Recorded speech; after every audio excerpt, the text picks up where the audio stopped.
Okay. Hey everybody, welcome to Bestie Book Reviews. I'm here with my bestie Mandy. And I'm here with Mr. Goose and our bestie Jessica.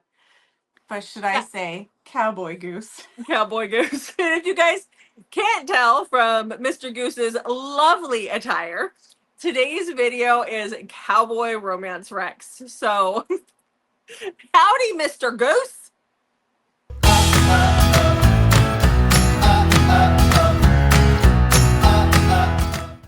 Yep.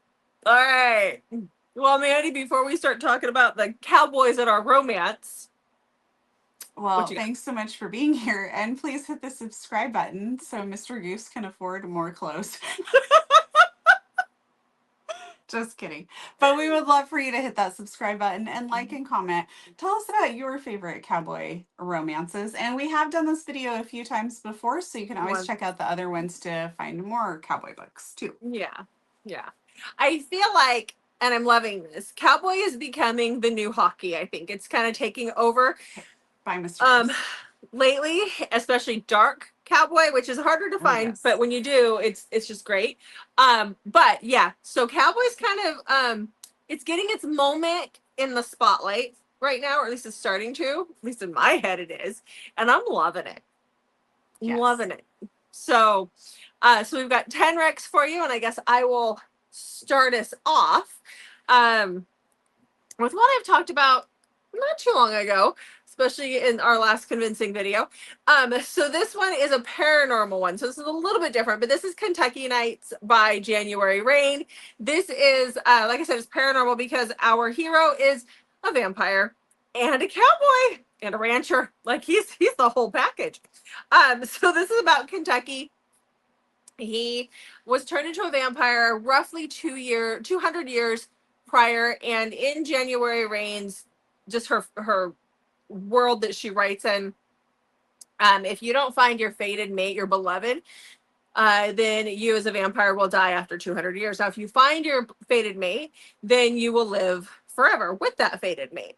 And so Kentucky did not want to be made into a vampire. It was a really crappy situation that made him into one.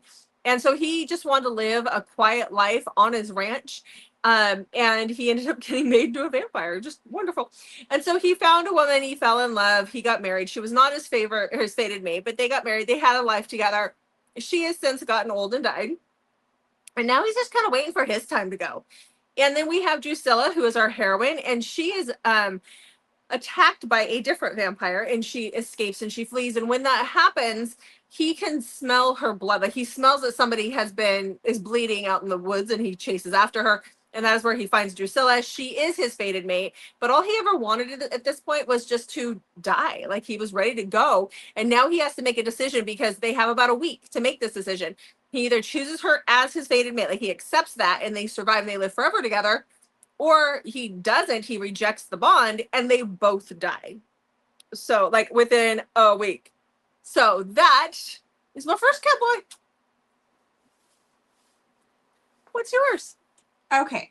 My first cowboy is Milo. And that's not the name of the book. That's his No. name. Okay.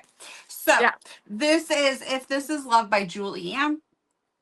So Indy was adopted when she was young by this wonderful woman named Ruthie. Ruthie is married. They live on a big ranch, and Milo is one of the hired cowboys, like that runs basically the majority of the ranch. And he lives in like this converted apartment out in the barn. Like really nice though, like not, you know what I mean. Anyways, so Milo is obviously a lot older than Indy.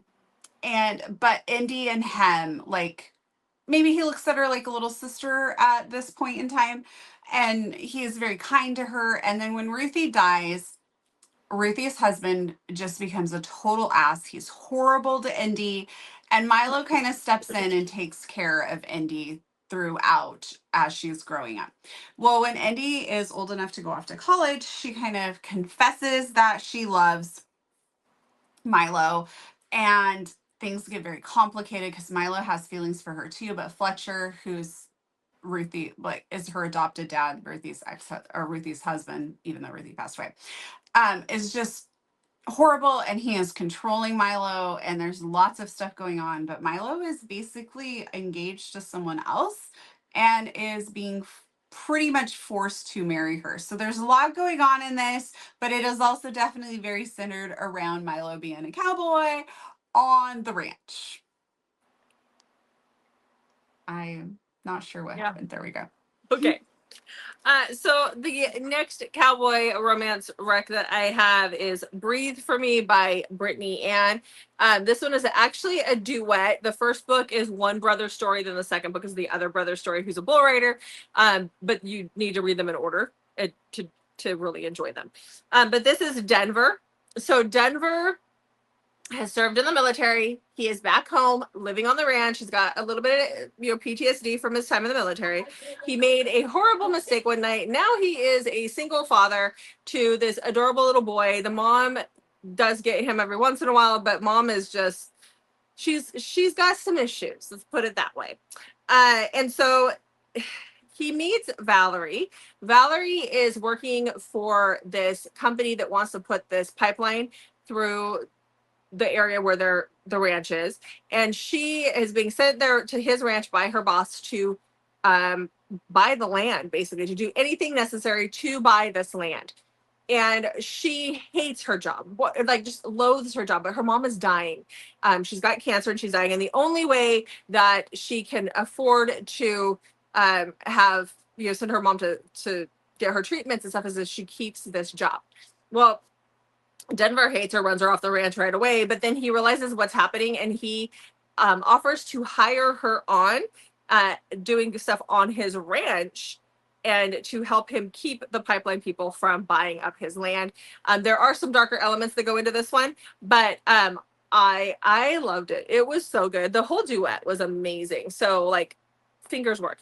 So if you like Cowboy, and I know she's got more, like the series continues, like she's got other ones too. She writes a lot of Cowboy. I just haven't gotten further than the first two books. So okay. All right. So next I have Wild for You by Kristen Proby. And this is about Erin. Erin leaves Seattle for reasons, and she flees to Montana. And once she's in Montana, she is working at a coffee shop and kind of friends some people and finds out that Remington is in need of a nanny for his two kids.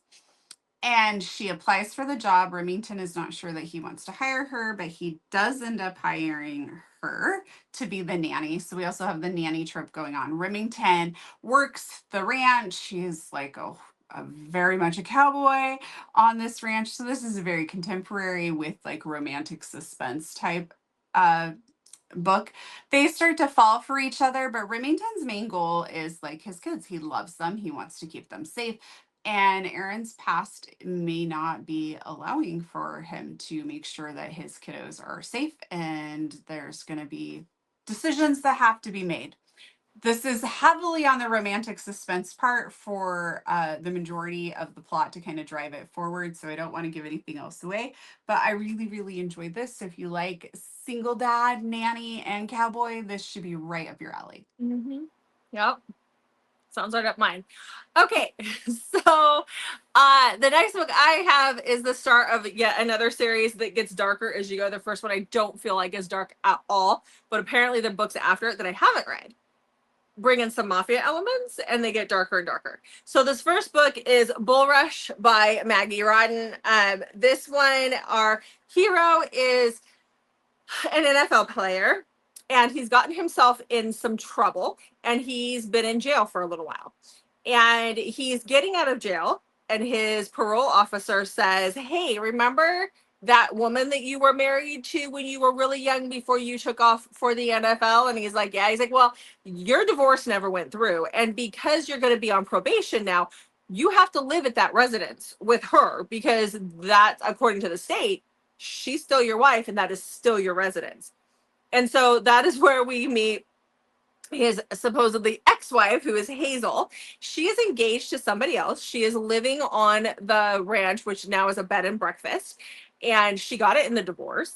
And she wakes up one morning to find that her ex-husband is standing outside in all his naked glory, outside of his RV, and all the little ladies in her bed and breakfast are just thrilled. But he's outside washing himself up. I don't know if he's fully naked, but he's outside washing himself up. And she's like, "What are you doing here?" And he's like, I have to be here for the next 3 months. And I'm going to make a deal with you. I'll give you the ranch, like outright, but you have to send your fiance away. And I want a real marriage for the next 3 months until our actual divorce goes through. And so this is their story. And that's quite interesting. So is he totally naked out there? I can't remember if he was naked or if he was from the chest up, because there's a scene, and it's not really giving much away. He's pierced, but he wasn't pierced when they were married, where when she sees it for the first time, she's like, where the hell did that come from? So, like, it didn't happen at the beginning of the book. So I don't think he's fully naked. I think it's like just shirt off and he's washing, maybe. Don't remember 100%. All I know is I loved the scene. Let's put it that way. Them little old ladies were thirsty. So. Okay. Okay. Ready? Yeah. Okay. My next one is Chasing the Wild by Elliot Rose. So we have Layla. Layla is in vet school. She has left her apartment. She's moving to go to a new farm where she's going to be working to get her vet hours in. And so when she leaves the apartment, she's like, I have all this stuff of my lazy, cheating ex-boyfriend's crap. So Layla's a good person. So she boxes it up, shoves it in her car, and decides to drop it off at his dad's house while she's driving to where she's supposed to go. So she's en route there. She goes to a gas station. She meets this really hot cowboy there who's a little bit of an ass to her, but not in a majorly assy way. And then she continues on, gets directions to this ranch and gets out there and discovers that the hot cowboy from the gas station is actually her ex's dad. Well, she ends up getting stranded there, and he decides that he will go ahead and hire her to work at his ranch with their animals there, and so she can get her vet hours. And the two of them are going to kind of fall for each other, but he is her ex's dad. Love this one. It has all the cowboy feels. It has the daddy vibes. It has breeding. I mean, it has everything. And so when we were talking about doing this cowboy video, I was like looking through my book for my cowboys, and I was like, oh my gosh, why did I never continue in this series? So I actually wrote myself a note that I need to go back and read more because I love this one. Okay. All right. Well, another one that I loved and I can't wait to continue the series is one that I read last week, and this was in my top books of the month of October, and that is Huckleberry Hill by Emma Slate. The second book comes out the first part of December, I believe. So I love this one so much. These are all surprise pregnancies, all four of these that's out there. You can get that. It's not a spoiler. You just get that information anywhere. But this is about Hadley and Declan. So Hadley is engaged. She's found out that she's infertile. Two doctors back in New York have told her, two different doctors, that she is infertile. And her fiance decided that while he said he could handle it, that now he cannot handle that. And so he took off for this trip they were supposed to take together to Italy. And she stayed home, and she has decided that she is going to go back to the family's ranch in Idaho and lick her wounds. When she gets there, it's the middle of the night. She decides not to go up to the big house, but to go to this little cabin that they have on the property so that she doesn't wake up her father and her grandmother. When she gets out of the taxi or Uber, whatever she took there, and starts to walk up to the cabin, a bear starts to chase her down. A wild bear just goes after her. And so as she's trying to get her key in the door, our hero, who is Declan, hears the rattling, and he opens the door and he pulls her, and she falls on top of him. And that is their meet cute, because laying on top of a studly cowboy who used to be a bull rider, or he was in the rodeo circuit somehow. That's like every girl's dream. So they start up a friendship that leads to more very quickly, but her father doesn't want her dating any of his ranch hands. It is like a huge no-no to touch the boss's daughter, and things are just going to spiral. She's dealing with a lot. She's dealing with the breakup, even though everybody says she's not dealing with the breakup. And it just, it was just so good. It is just so good. And I don't even know what else to say. Just good. Just go read it. The second book is going to be even better. It's the sisters. And I can't wait. Okay. Okay.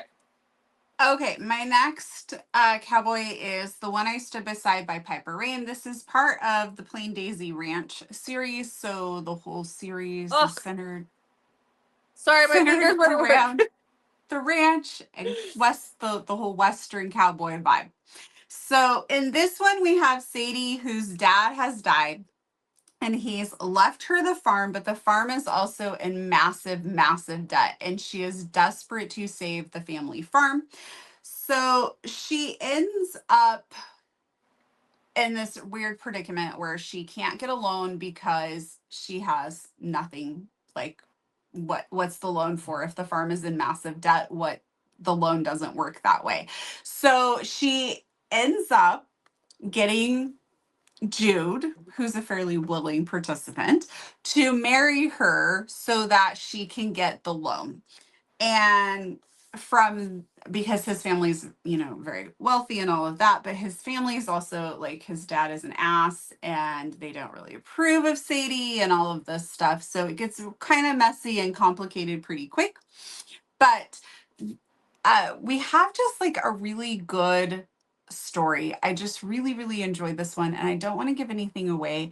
But if you like the cowboy western vibes, any of the series, any of the books in the Plain Daisy Ranch will definitely fit that for you. So you can start with it's 0.5 in the series because it gives you a little bit of information for the first book. So I would recommend just going and starting at the beginning and going through the whole series. And there's also audio for all of them as well for you audio lovers.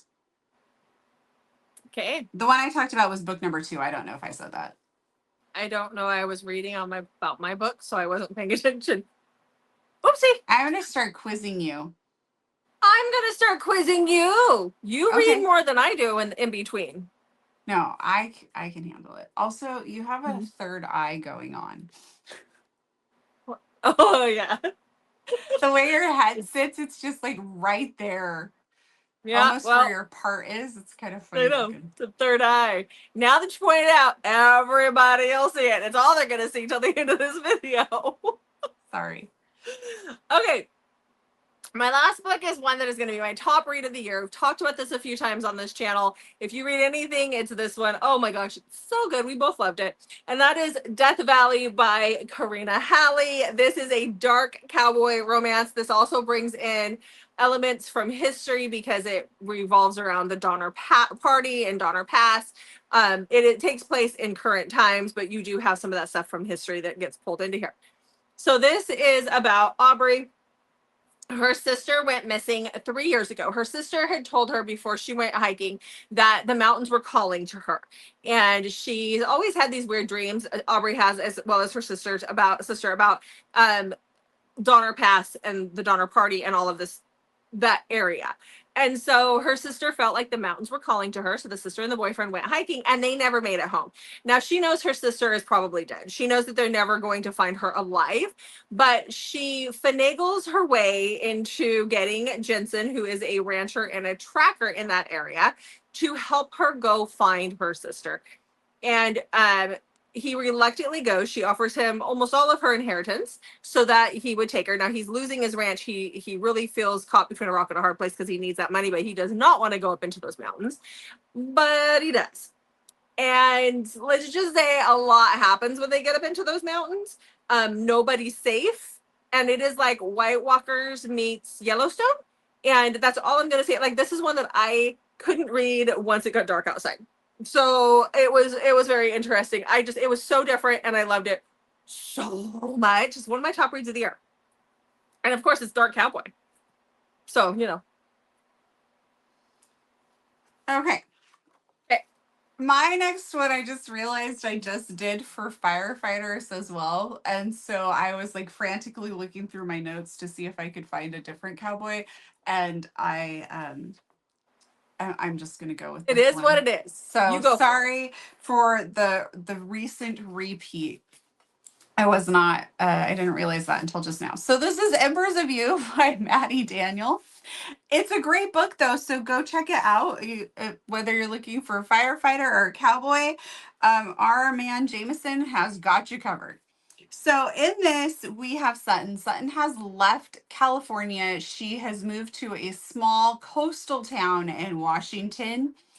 And there was a lot of family drama, and so she just packed up and left. And she is a dog groomer. She gets this job, so she starts working as this dog groomer there.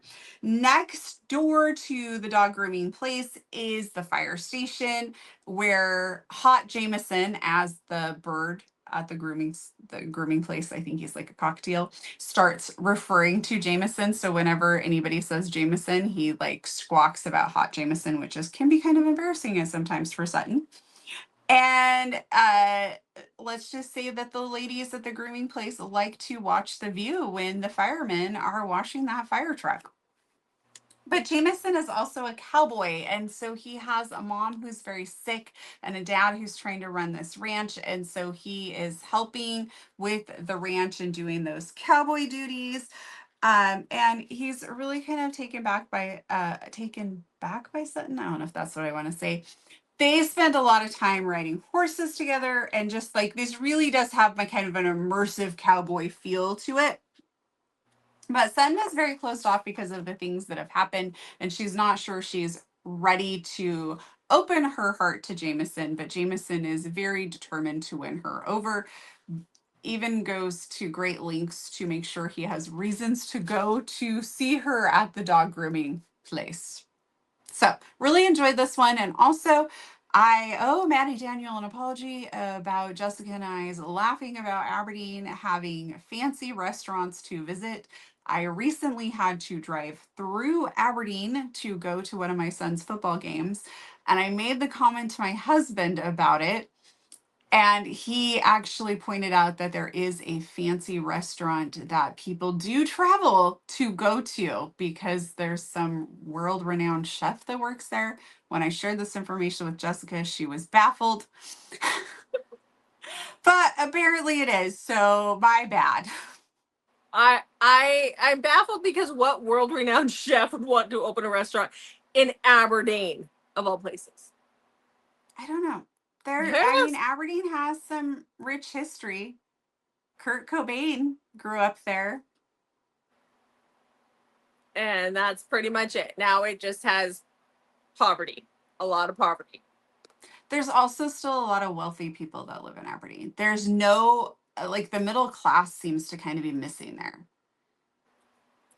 And not my first choice for moving to a town to move to. Just saying. No, I moved. I didn't actually live in Aberdeen. I lived. No, you're on the outskirts. But out in the country. Yeah. So, but yeah. Anyway. Right. So there is a fancy restaurant there. How fancy, we don't know, but apparently it's fancy. Reservation fancy. Still. They take reservations at our Mexican restaurant. That is not saying anything. No, like you don't go without a reservation. Again, they do the same at our Mexican restaurant. That doesn't mean anything. You can't just show up and get a table? Not anymore, huh? Not after they did their reopening. Mm. You'll have quite the wait if you do that.